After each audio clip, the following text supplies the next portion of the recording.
The truth never damages a cause that is just. Famous words of Gandhi.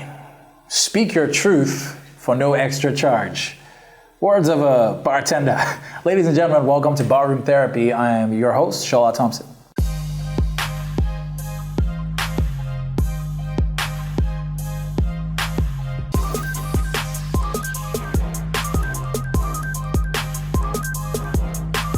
Welcome back to Barroom Therapy. I'm your bartender, Shola Thompson. My guest today, ladies and gentlemen, he is an actor, a pastor, fitness enthusiast, director, motivational speaker, relationship coach. Ladies and gentlemen, please welcome to the bar, Pastor J, JimmyOdukoya. Pastor. Begin to buy our own hype. Do you not know who I am? Do you know that people love me? He begins to strip everything that you have set up, that you have defined yourself of, that is not of him, that has not been built by him, collapsing them one by one till there is nothing. I should hook you up with a drink, but you should. As a man of the cloth, man of God, I have to make sure this is. I have to mix some things. I think I got the right drink. You guys let me hook it up. Let me hook it up for you. Okay, all right. So we can have a chat. What you working with? Just to ease you into the conversation. I think refreshing. There you go. Thank you, sir. Look about right. This is good. I do my best. You did all right. I do my best. Yeah, drinking the same thing. It's perfect. So we appreciate the fact that you do what you do.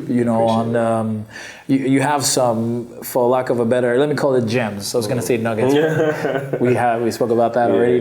So we have some gems that you post on Instagram, which a lot of people appreciate. The quotes are very, very inspiring, very motivational.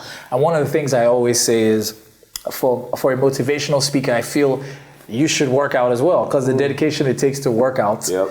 The fact that you have to be in a particular mind space every time to wake up and go to the gym, go to the gym. It takes a lot. Yeah. So you do that as well. Yeah. So I feel definitely that you should be where you are. It's fantastic. I appreciate it. And you're a pastor as well. Yes.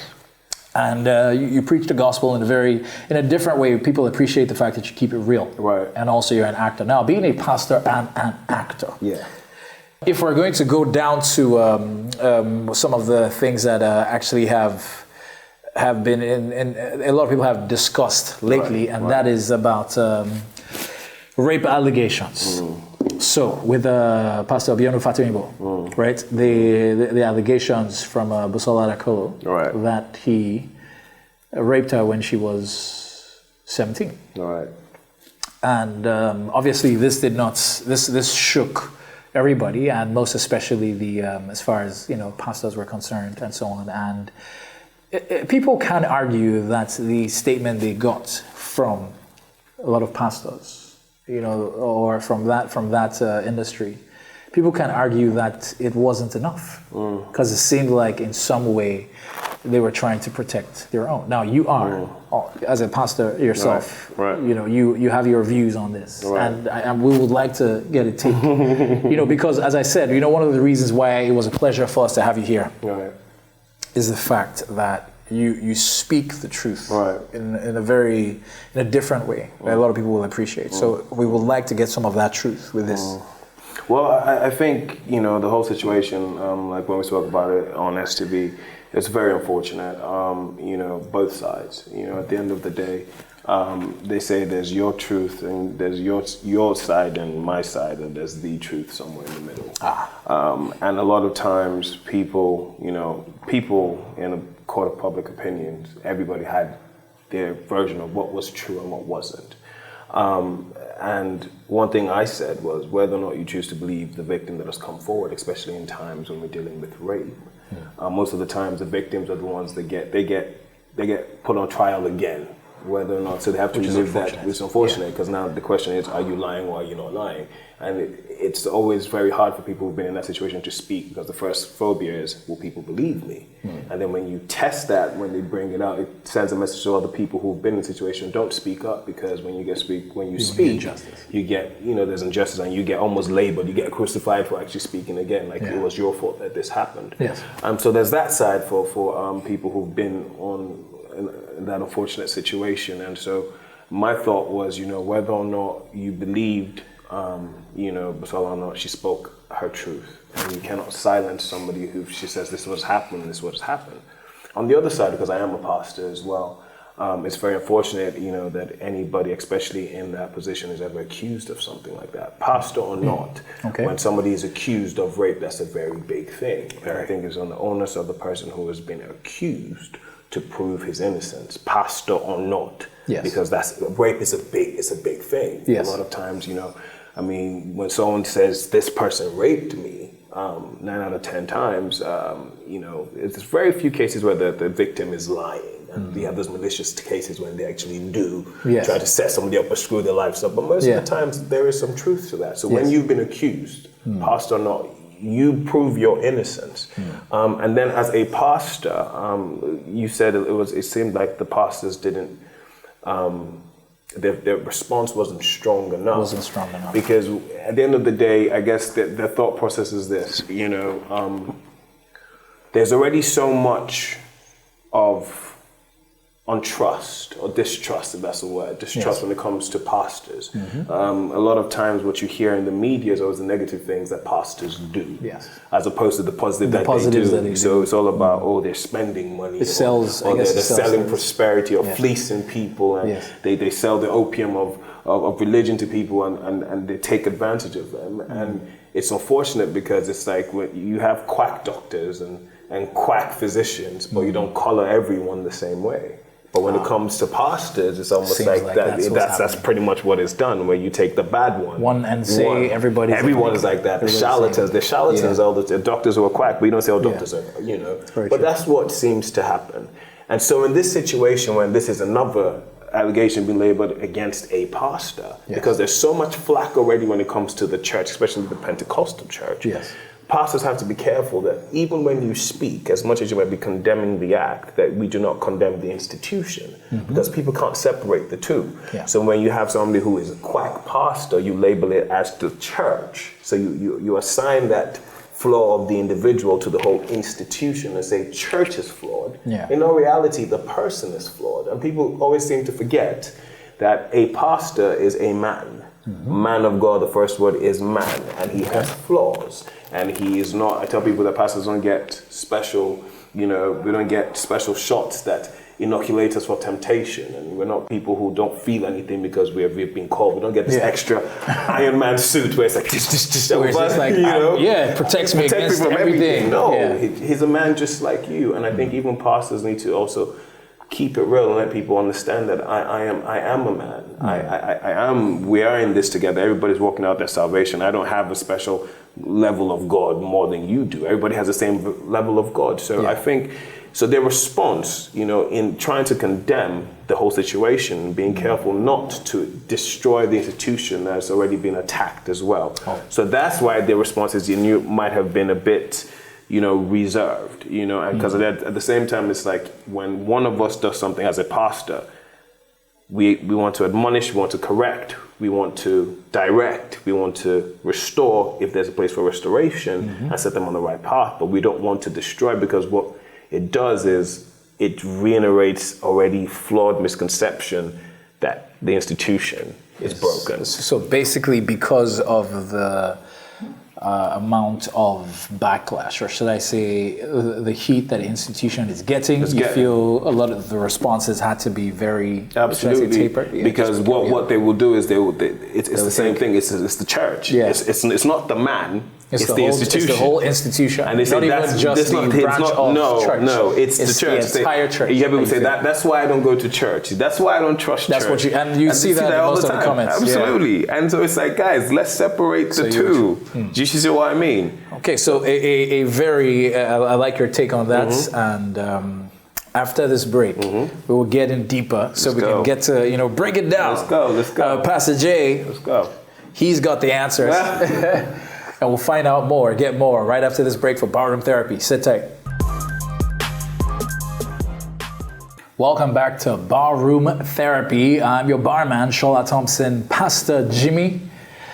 Still speaking the truth, and it is very much appreciated from a more personal point of view. Right. Now, we know one of the arguments that we hear, one of the things which still didn't make any sense, but I guess it's something I figured would like to touch on, is that for the pastor himself, Pastor Bjorn, that when this happened, he wasn't exactly a man of the cloth.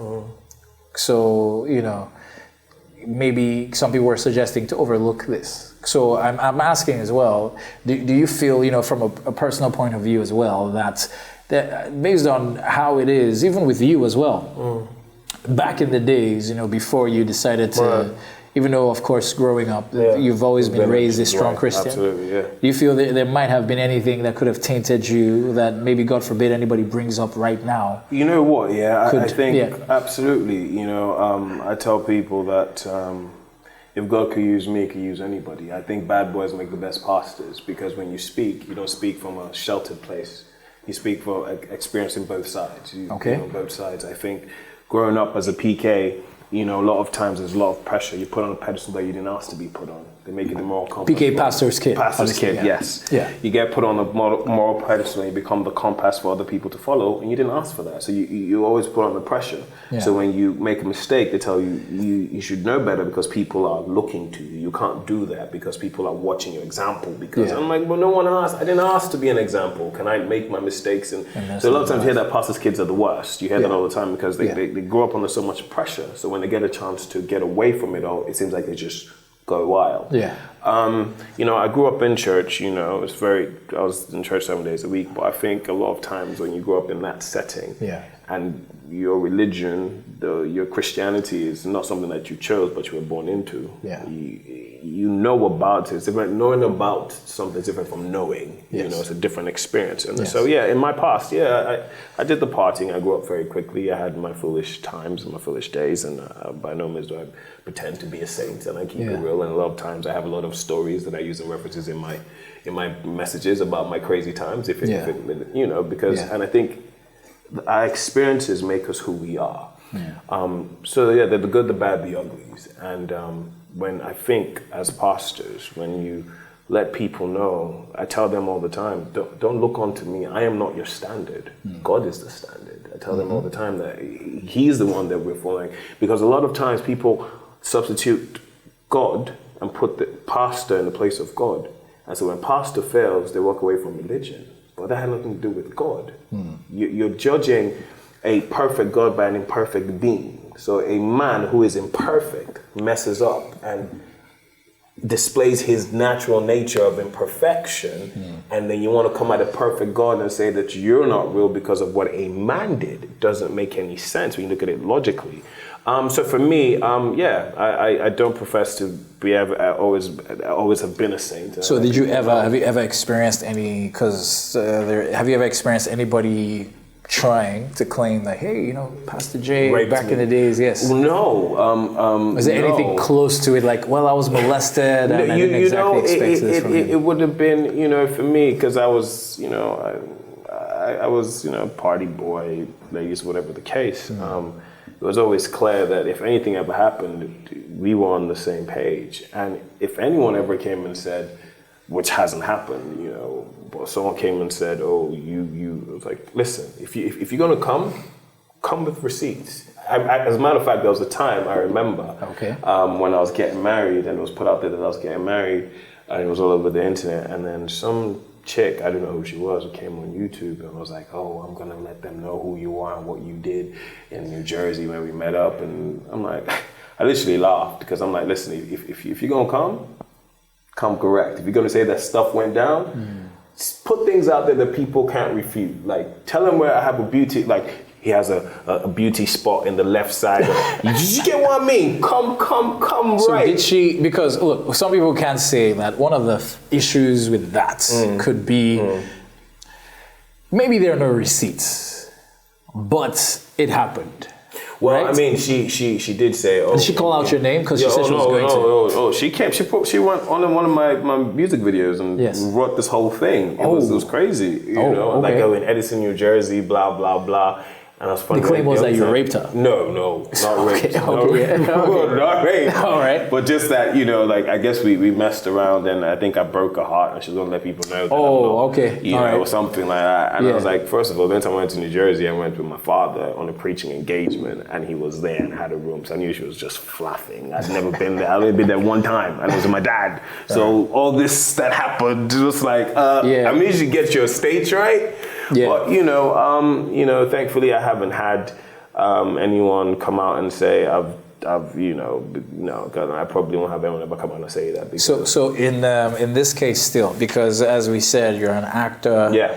And also a pastor. Right. Because we know even in the industry, in the movie industry, sexual harassment, people try to keep it on the low. Yeah. So you're involved in this. Yeah. And we see how it's a major problem. Right. And with the rape as well, we know it happens. We know a lot of people are guilty. So what position do you think you're taking with this? Or like maybe people are supposed to take with this? Because as I said, you're involved in both industries that have been fingered, pointed at to say, hey, this happened. I think in terms of sexual harassment and rape, I mean, it does go both ways. A lot of times, there are times when guys get raped. Not as much, but it does happen. And people always laugh at the idea that how can a man? You're a guy. It's like, listen. In general, it is that responsibility. First of all, to understand that you have no right to anybody's. Like, you don't own any. The only time I know, in terms of the Bible is concerned, when it says that your wife owns your body husband, your husband owns your body wife. Where both of you own each other's body, and even then, when you want to. If you want to have sex, it's consensual. If you don't want to have sex, you're choosing to abstain, you guys both agree together. So there's still that place of respect over, but in terms of access to, it's like anytime I want it, you're obligated to give me and vice versa. But that's the only time that's okay in terms of, but you don't own anybody's body. And the idea where you try to impose your will over a person, and a lot of times what I hear is, I've had discussion many times. It's like, oh well, she was dressing appropriately, and she was asking for it. She would have called attention to herself or what she had on. Yeah, okay, but a thief is a thief. If there's money on the bar or money in your hand, if it's not yours, you're not going to take it if you're not a thief. So regardless of whether or not it's put in your hand or it's on the floor or it's behind the bar, if you're not a thief and you're not going to take what's not yours. So whether or not she's dressing appropriately or not. There've been people who have been covered from top to bottom and still get raped. Unfortunately, So it's taking that personal responsibility that, listen, don't put anything on anybody else. You're responsible first of all decisions that you make. Yeah. And no means no.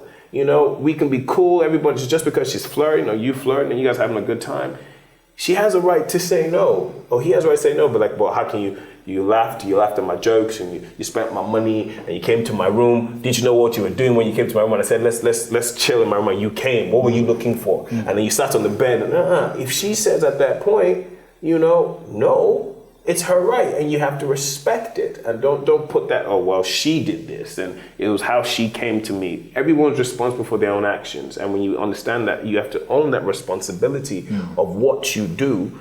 Then don't put it on anybody else. Fantastic. So another break.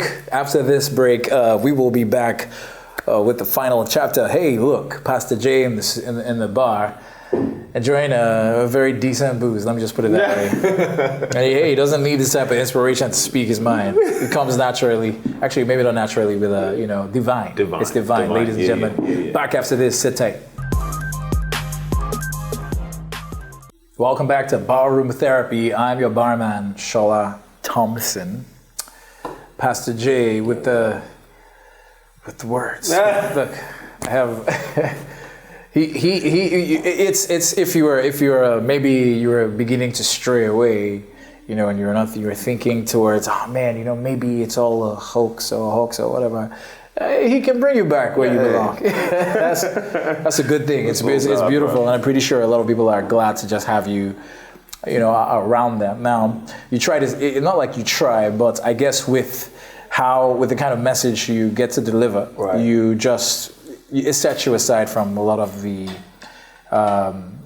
people, a lot of other men of God, who obviously are, let's just say, inspired by other things. but still there will be the comparison, or there will be the fact that you guys are still putting the same. Yeah. So what do you normally do what do you think you do to try to ensure that people remember?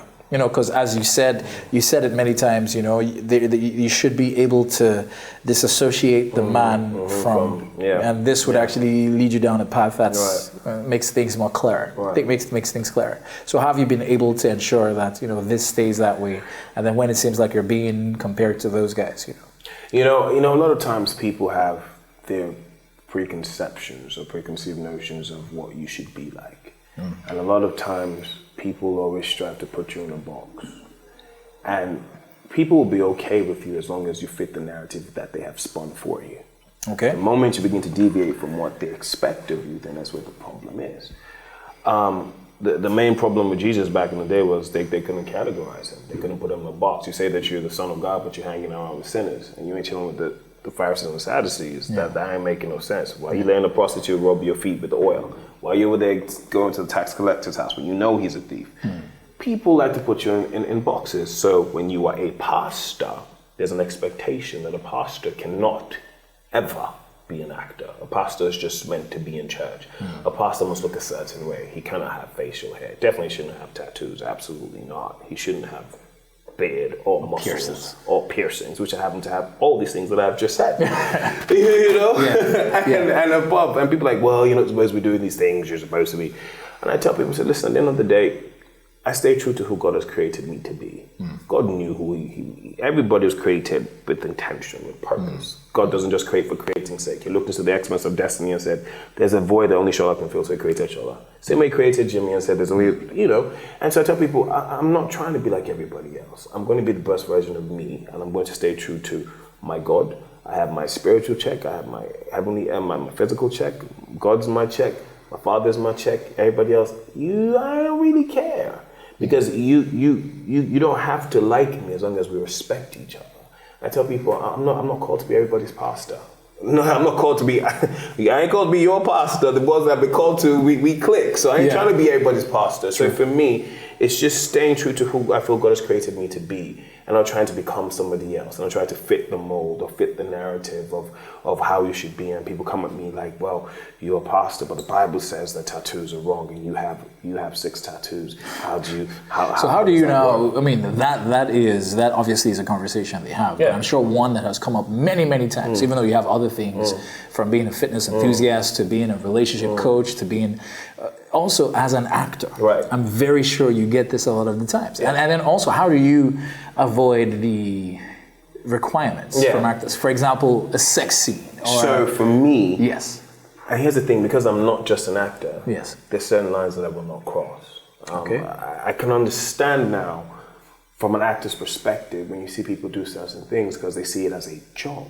Just like you have doctors and you have a gynae who puts his hand in the female's and he's not there trying to turn, he's literally doing his work. That's his work.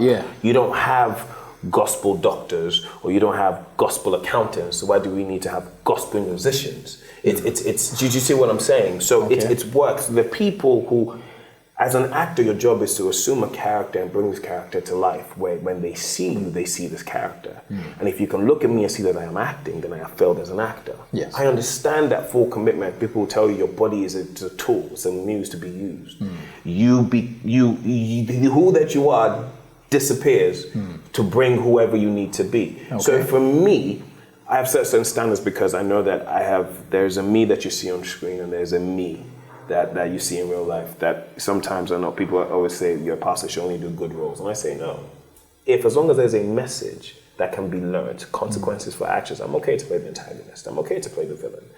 Because people can learn. As long as I'm not glorifying sin and I'm not doing anything that's against what I believe, then I'm okay to do it. Now my standards are this. So I'll tell you 2 instances. The sex scenes. I tell my directors, I'll give you pre, I'll give you post, I can't give you middle. That's me. How does that work? So for me, we can set it up. Something's about to happen. Tear the shirt off, throw on the bed, get on the bed, cut. Because you've given them enough to know what's coming up. Yes. Or the post where you're falling off. That was great. So, but the whole grinding, I can't do that. Not because I'm not judging anybody, but for me, That's the stand, because at the end of the day, I am a pastor, and in this part of the world, you know, I've pushed all the envelopes. I walk a very thin line.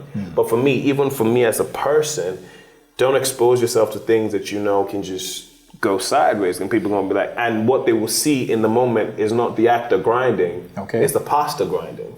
It's not Jimmy was in character. It's like, oh, yo, pastor was, yo. And then people, you know what I mean? They did that. Well, pastor can do it. Well, shoot, you know. As well, You know, so those are my standards for me. So, and look, you know, appreciate the fact that you stick to it, and you know, you stay true to yourself and to your beliefs, and it's fantastic. And it has been a pleasure. Thank you so much for having me. This has been absolutely fantastic, and you know, we wish you the best. Thank you. You know, Marvel probably still have other roles. I'll be happy to do it. Involve datesies, you know what I mean? You know, so we look forward to that. Hey, fantastic. So thank you. Cheers to thank you. Thanks so much more, and you speaking your truth. And on that note, ladies and gentlemen, we wrap it up for Barroom Therapy for today.